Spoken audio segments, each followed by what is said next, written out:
few weeks ago, I asked Jimmy to be my best man.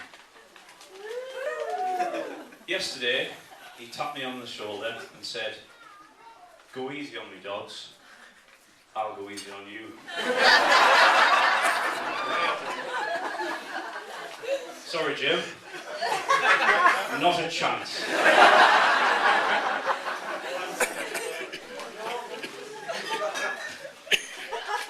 For those of you who don't know, I've been mates with Jimmy since we were around 5 years old. I've had an absolute blast growing up with him and watching him grow into the pleasant, caring, funny guy he is today. I'd like to share a couple stories about us when we were kids at around 8 years old. You see, hanging with Jimmy at that time could have been quite damaging in later life for me. In fact, I've been bloody lucky to make it this far in good health and mind. Back in those days, I can only describe Jimmy as a right little shit.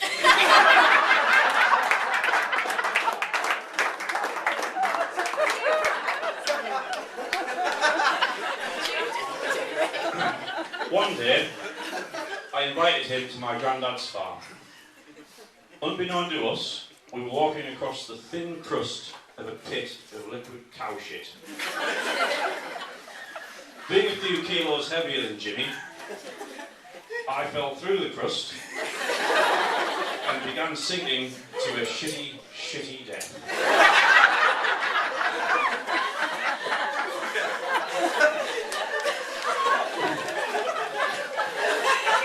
For those of you who have never fell into liquid cow shit,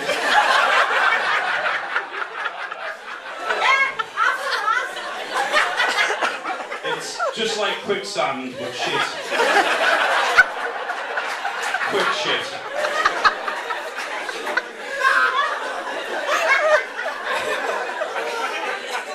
Jimmy failed to see the urgency in the situation and promptly ran away laughing with tears running down his face. I was later rescued after muttering my final goodbyes before being pulled out before my head disappeared. No sign of Jimmy, he'd gone home.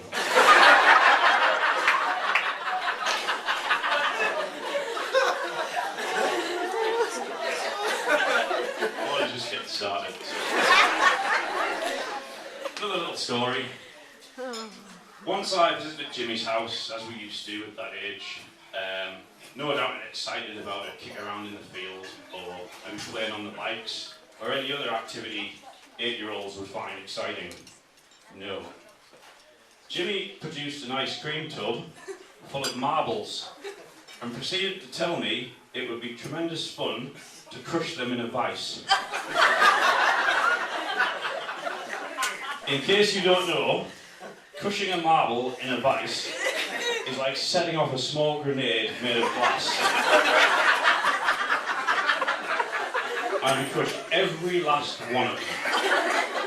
Totally irresponsible, but we survived. Somehow. So as you see, I've been lucky to get this far after spending my childhood with that little shit.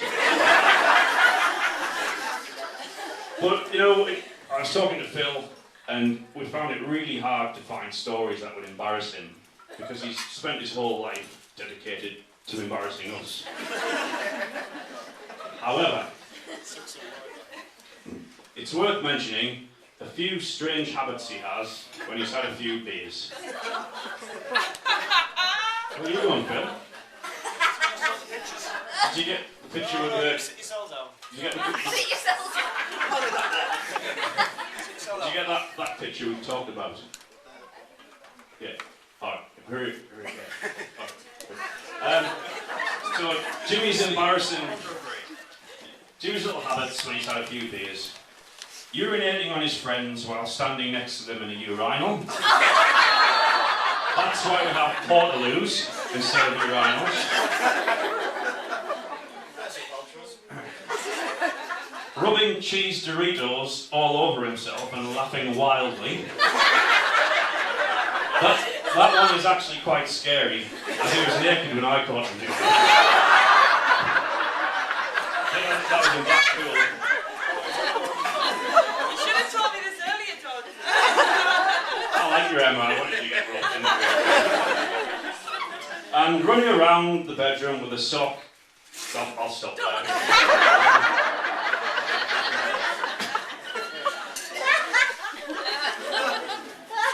Emma. When Jimmy told me he met the woman of his dreams late at night at a bar in Bishop, I was very dubious about this.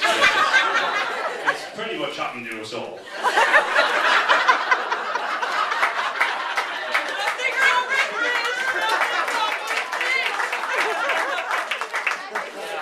However, it didn't take long to realise they were made for each other. I don't rub cheese Doritos all over. Emma keeps him in line, which myself and Phil have failed miserably to do for 20 odd years. And clearly Emma makes him glowingly happy. Together they built a home and have a beautiful family with Jack and Imogen. The moment I knew Emma was the one for Jimmy was at the Fir Tree Inn, New Year's Eve, 2013. Emma had a few drinks from a secret stash in her handbag and proceeded to tell me a story which I couldn't believe could come out of a lady's mouth. I can't possibly repeat it, but it was at that moment I thought, Jimmy, my boy, you need to marry her. She's great. He's mellowed out in recent years and stopped doing stuff for his friends, leaving him to die in quick shit. He's now into making things from wood. A whittling man. A whittling man does. Whittling man.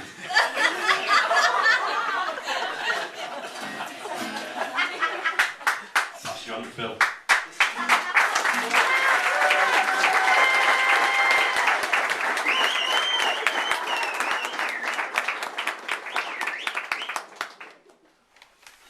A little song.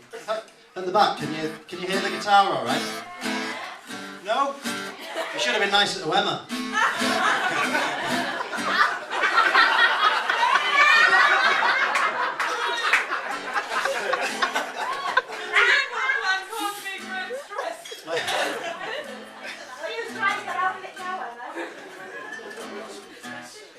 My voice is going a little bit, so I've employed a couple of helpers. I might regret that.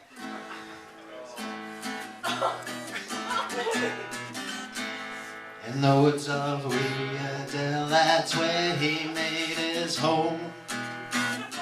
Didn't ask much from the world, he just wanted to be alone. Got his first real blade at 13, that's when it all began. Soon the creatures of the forest called him Whittling Man.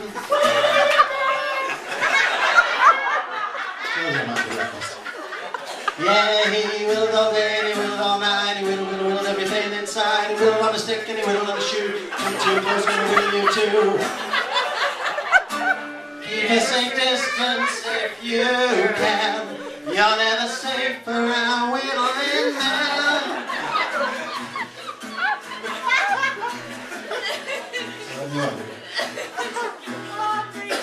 Had a stump to sit on, had some wood, had his trusty knife.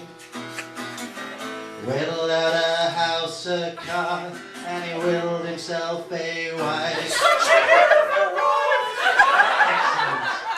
I take back those regrets.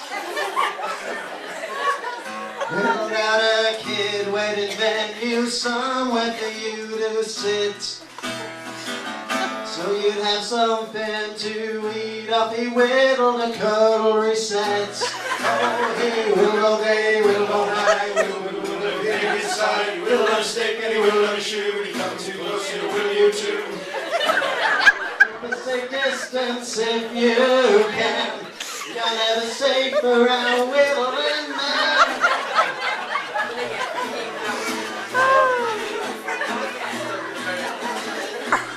Close down now.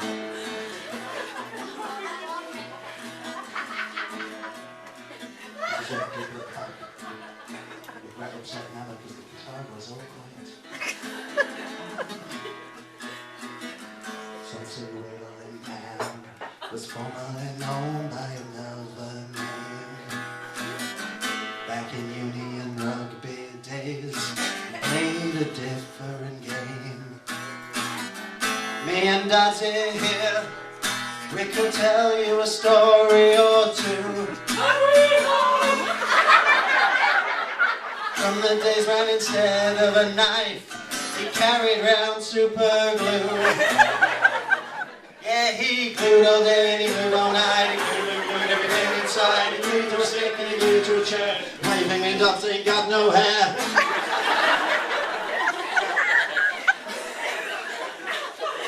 Oh, he glued all day and he glued all night. He glued everything inside. He glued to a chair and he glued to a stool. Come too close, gonna glue you too. Keep a safe distance if you can.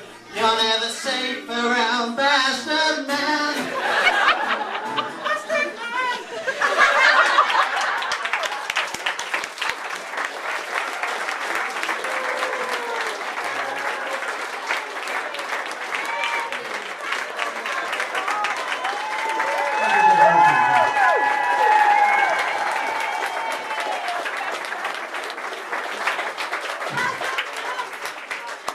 Ladies and gentlemen, please raise your glasses to Bastard Man and Emma.